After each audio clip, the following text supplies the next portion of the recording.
Good afternoon twelfth class students. जैसा कि आप जानते हैं कि अभी हम लोग ट्वेल्थ क्लास केमिस्ट्री के unit number 8 that mean the D and F block element पर डिस्कशन कर रहे हैं। ये बात सही है कि अब इस कोविड के एरा में ये जो यूनिट 8 है अब वो यूनिट 7 हो गई, क्योंकि जो यूनिट नंबर 6 थी वो पूरी की पूरी डिलीट कर दी गई है ना।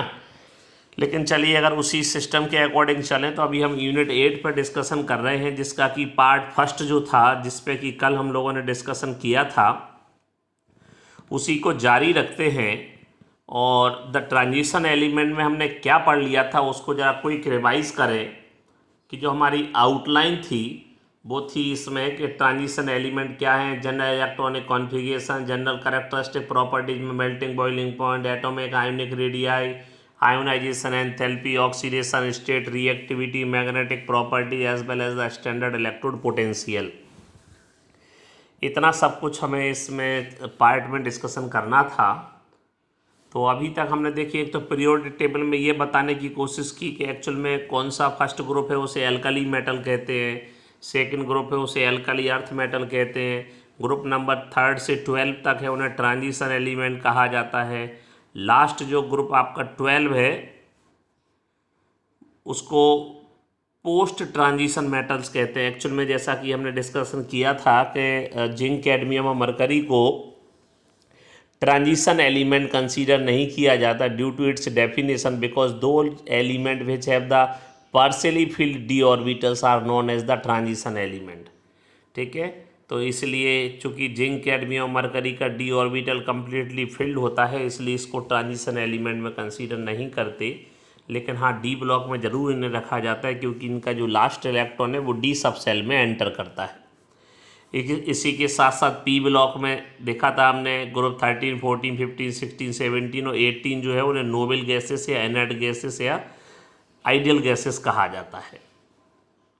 पी ब्लॉक में metal, non metal, semi metal तीनों तरीके की प्रॉपर्टीज़ वाले एलिमेंट हैं।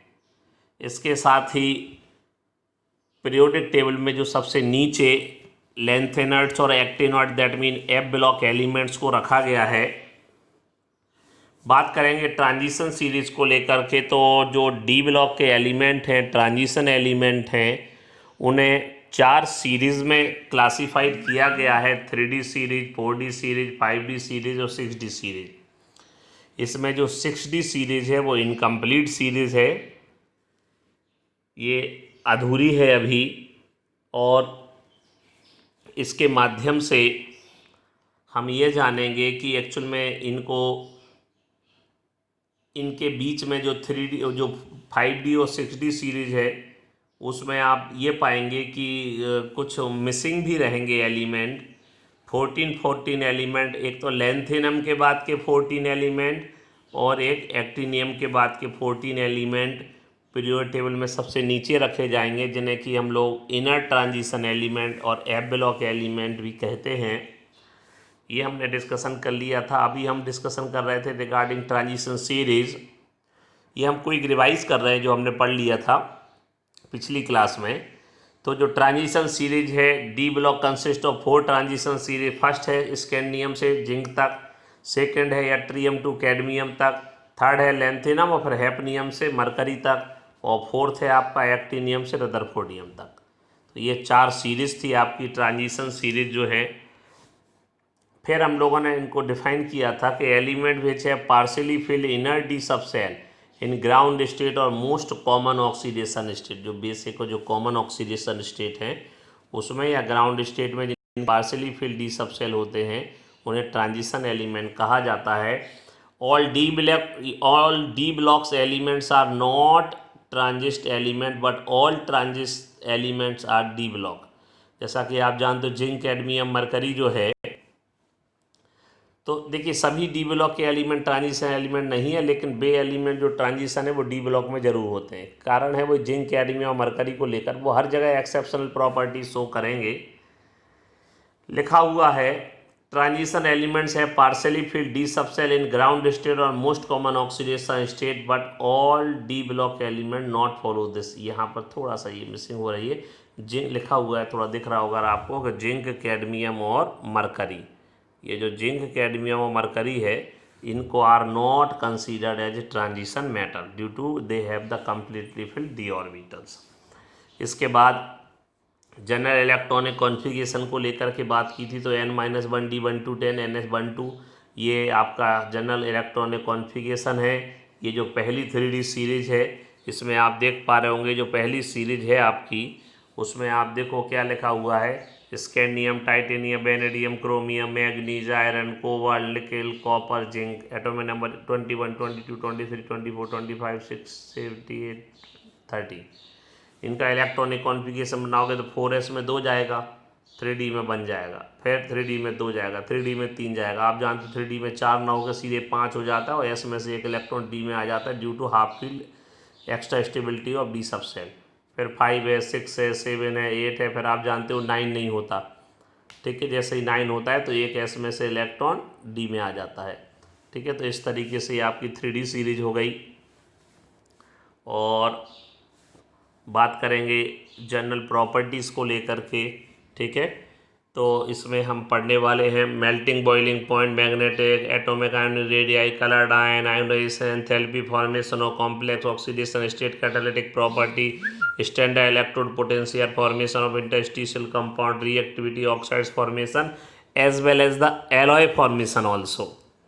तो इसमें हमें इतना सब कुछ पढ़ना है। और अभी हमने इसमें पढ़ लिया था, ये इस पहली प्रॉपर्टी पर डिस्कशन चल रहा था regarding the melting and boiling point.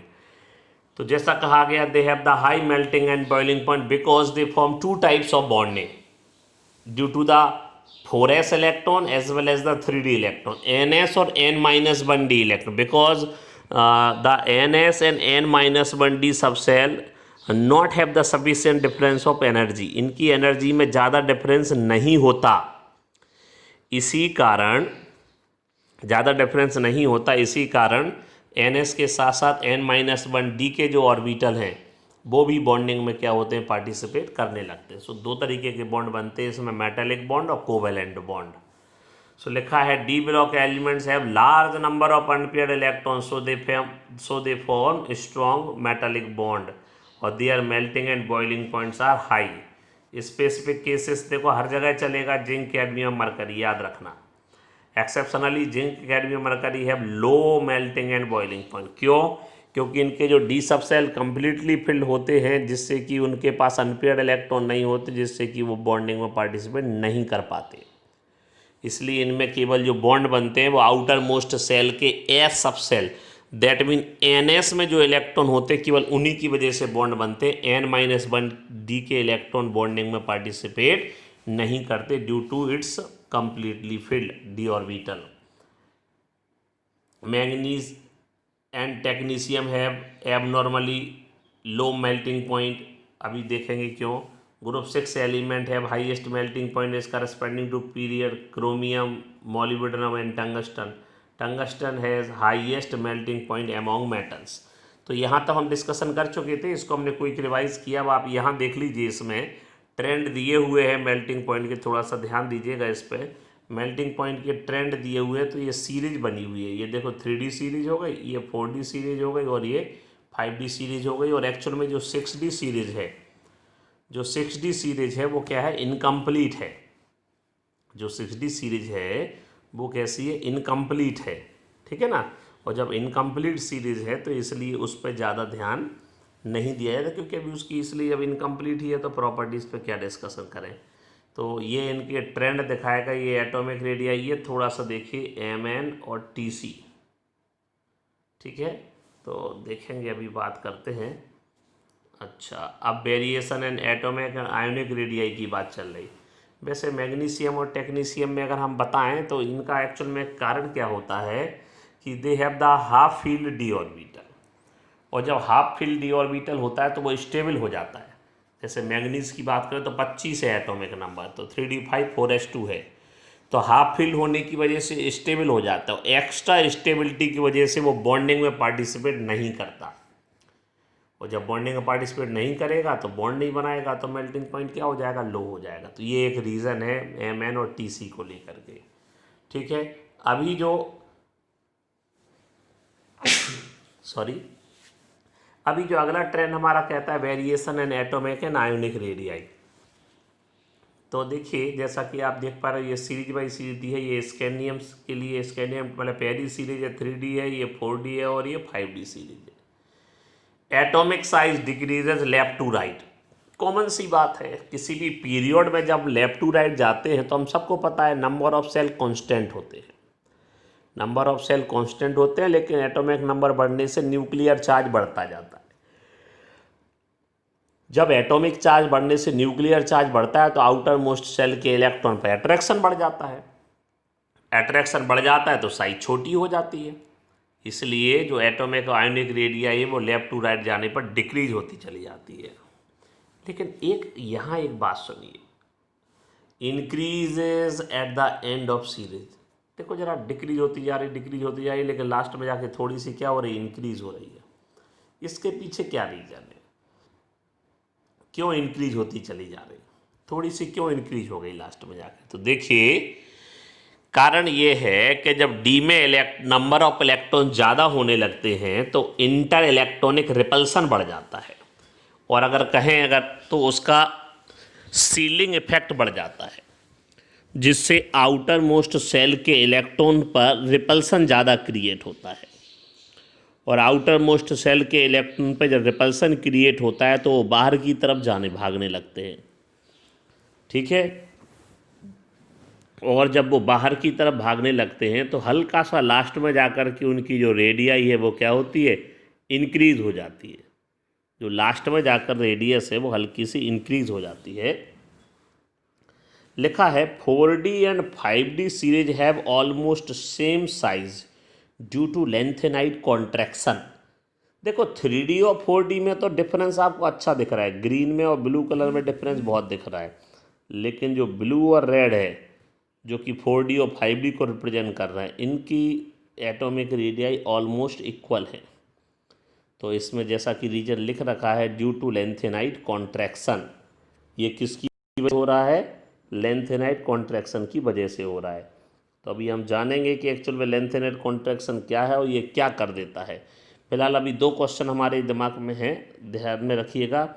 एक तो सीरीज के एंड में साइज इंक्रीज क्यों कर रही है, फिर भी हमने बताने की कोशिश की, क्योंकि जब डी में नंबर ऑफ इलेक्ट्रॉन बढ़ जाते हैं तो आउटर मोस्ट सेल के इलेक्ट्रॉन पर रिपल्सन बढ़ जाता है, जिससे एक्चुअल में जितना न्यूक्लियस का अट्रैक्शन उस आउटर मोस्ट सेल के इलेक्ट्रॉन पर लगना चाहिए वो लग नहीं पाता है।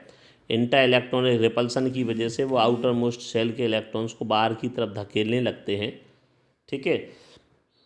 और ये इसने कहा 4D और 5D सीरीज है ऑलमोस्ट सेम साइज। सो ये किसकी वजह से होता है, तो जैसा कहा गया ड्यू टू लेंथेनाइड कॉन्ट्रैक्शन। तो इसको भी हमें जानना है क्या होता है। चलिए बात करेंगे आयोनाइजेशन एंथैल्पी, आयोनाइजेशन एनर्जी को लेकर के। तो जैसा कि आप जानते हो generally increase due to increase in nuclear charge from left to right. Left to right जाने पर नंबर ऑफ सेल कांस्टेंट है, न्यूक्लियर चार्ज बढ़ता है, सब वही बात है। न्यूक्लियर चार्ज बढ़ेगा तो फिर आउटर मोस्ट सेल के इलेक्ट्रॉन पर अट्रैक्शन बढ़ेगा, जिससे कि उसको निकालने के लिए, उसको रिलीज कराने के लिए द अमाउंट ऑफ एनर्जी ज़्यादा चाहिए, दैट मीन आयोनाइजेशन एनर्जी अधिक होती है। चलो ये भी हम जानते हैं फर्स्ट आयोनाइजेशन एनर्जी से ज़्यादा सेकंड है और सेकंड से ज़्यादा थर्ड है, ये भी सबको पता है। E1 that mean first ionization energy of 5D series is much higher than those of 4D and 3D due to weak sealing by 4f electrons। ध्यान से सुनिएगा, ध्यान से। अभी एक सीलिंग इफेक्ट आप जानते हो, सबसे ज़्यादा सीलिंग इफेक्ट S का है, फिर उससे कम P का है, उससे कम D का है, और सबसे पुअर सीलिंग इफेक्ट जो होता है, सबसे वीक सीलिंग इफेक्ट होता है वो किसका है, 4f का है। सबसे पुअर सीलिंग इफेक्ट किसका होता है, 4f का होता है। तो देखिए इन्होंने कहा first ionization energy of 5D series is much higher than those of 4D and 3D। 4D और 3D के कंपैरेटिव जो 5D सीरीज है उसकी जो फर्स्ट आयोनाइजेशन एनर्जी है वो बहुत हाई होती है, ठीक है। जो फर्स्ट आयोनाइजेशन एनर्जी है वो बहुत हाई होती है। तो हमें ये ध्यान रखना है कि फर्स्ट आयोनाइजेशन एनर्जी है वो बहुत ज़्यादा होगी। अब रीज़न जानने की कोशिश की है तो एक्चुअल में 5D सीरीज जब आता है तो इलेक्ट्रॉन क्या होता है हमारा 4f में जाने लगता है। और जो 4f में इलेक्ट्रॉन जाता है तो उसका बहुत पुअर सीडलिंग इफेक्ट होता है। अच्छा, क्या होता है, मतलब थोड़ा समझने की बात करें तो देखिए 4f जो इलेक्ट्रॉन एंटर करने लगेगा, 4f में इलेक्ट्रॉन एंटर करने लगेगा तो उसका सीलिंग इफेक्ट अगर पुअर होगा तो उससे क्या होगा, सीलिंग इफेक्ट पुअर होगा तो आउटर मोस्ट सेल के इलेक्ट्रॉन पे वो इनर सेल के इलेक्ट्रॉन रिपल्सन क्रिएट नहीं करेंगे तो वो न्यूक्लियस के पास आएंगे तो अट्रैक्शन ज़्यादा होगा तो उसको एनर्जी क्या होगी, देने ज़्यादा पड़ेगी रिमूव करने के लिए इलेक्ट्रॉन को। Hence they have the higher first ionization energy as compare to 4d and 3d। इसके बात कर रहे हैं ऑक्सीडेशन स्टेट को लेकर के, तो कहा गया है, हम अभी आपको तरीका ही बताते हैं। ट्रांजिशन एलिमेंट है वेरिएबल ऑक्सीडेशन स्टेट। कारण क्यों ये वेरिएबल मतलब बदल बदल के, जैसे हमने आपसे कहा एफ ही है +2b और +3b, तो वेरिएबल ऑक्सीडेशन स्टेट हो गया। तो ट्रांजिशन एलिमेंट्स है variable oxidation state due to very small energy difference between n-1d and ns। हम बार बार आपसे दोहरा रहे कि n-1d और ns की एनर्जी में ज़्यादा डिफरेंस नहीं होता।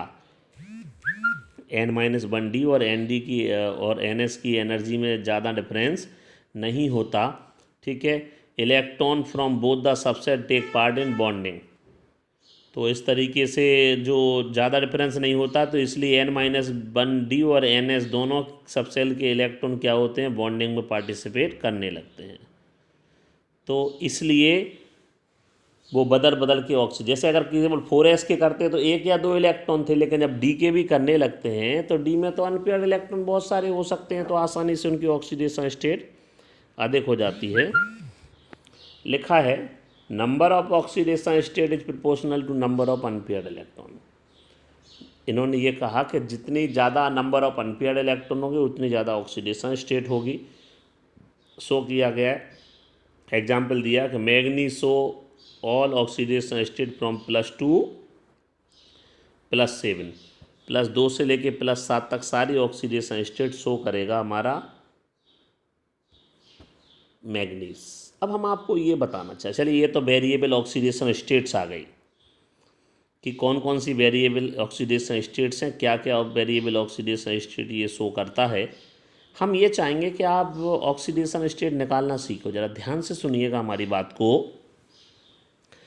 सो देखिए इसकी जो ऑक्सीडेशन स्टेट है वो मिनिमम और मैक्सिमम हम निकालना सीख जाएंगे, और जब मिनिमम और मैक्सिमम सीख जाएंगे तो बीच की तो फिर हम वो फाइंड आउट कर ही लेंगे। तो कैसे निकाली जाती है मिनिमम ऑक्सीडेशन स्टेट, ध्यान सुनिए। The minimum oxidation state is equal to the number of electron present in S subshell. इन एलिमेंट्स की मिनिमम ऑक्सीडेशन स्टेट इसके लास्ट एस सबसेल में जितने इलेक्ट्रॉन हैं उनके बराबर होती है, और जो इनकी मैक्सिमम ऑक्सीडेशन स्टेट, मैक्सिमम जो ऑक्सीडेशन स्टेट इनकी होती है वो आउटर मोस्ट सेल में एस में जितने इलेक्ट्रॉन है वो प्लस n-1d सब सेल में जितने अनपेयर्ड इलेक्ट्रॉन है वो। ध्यान से सुनना, minimum oxidation state is equal to number of electrons present in ns sub shell, but the maximum oxidation state is equal to the number of electron present in ns subcell plus number of unpaired electron present in n-1d subcell। समझ गए? चलो हम आपको इसमें से किसी को find out करके बताते हैं तो ज़्यादा समझ में आएगा। चलिए अगर हमने आपसे कहा कि आयरन की निकालो 26 है 26 है, तो इलेक्ट्रॉनिक कॉन्फिगरेशन बनाओगे तो होगा 3d6 और 4s2, ठीक है। तो मिनिमम ऑक्सीडेशन स्टेट कितनी हो जाएगी इसकी, एस में जितने इलेक्ट्रॉन है दैट मीन +2, और मैक्सिमम के लिए क्या बताया, एस में जितने इलेक्ट्रॉन है वो और प्लस डी में जितने अनपेयर्ड इलेक्ट्रॉन। तो डी में अगर है तो हम आपको अगर बताएं डी में 6 इलेक्ट्रॉन है तो कैसे डिस्ट्रीब्यूशन होगा इनका, 1 2 3 4 5, और यहाँ से पेयरिंग स्टार्ट हो जाएगी, यहाँ से पेयरिंग स्टार्ट हो जाएगी। और जब पेयरिंग, थोड़ा सा कन्फ्यूज़न होगा, और जब पेयरिंग स्टार्ट हो जाएगी तो पेयरिंग स्टार्ट होने पर यहाँ पर हमारे अनपेयर्ड इलेक्ट्रॉन केवल 4 रह जाएंगे ये, और 2 s के, तो 4 और 2 6। ठीक है, जब 6 इलेक्ट्रॉन डी में जाने थे तो पहले एक एक एक एक करके गया, और उसके बाद फिर क्या हो गई, पेयरिंग स्टार्ट हो गई, और पेयरिंग स्टार्ट हुई तो फिर इसके बाद जैसा कि आपने देखा कि नंबर ऑफ अनपेयर्ड इलेक्ट्रॉन कितने रह जाएंगे, 6 रह जाए, 4 ये डी में रह जाएंगे और 2 s के, तो मैक्सिमम जो ऑक्सीडेशन स्टेट है वो +6 हुई। चलिए इसके बाद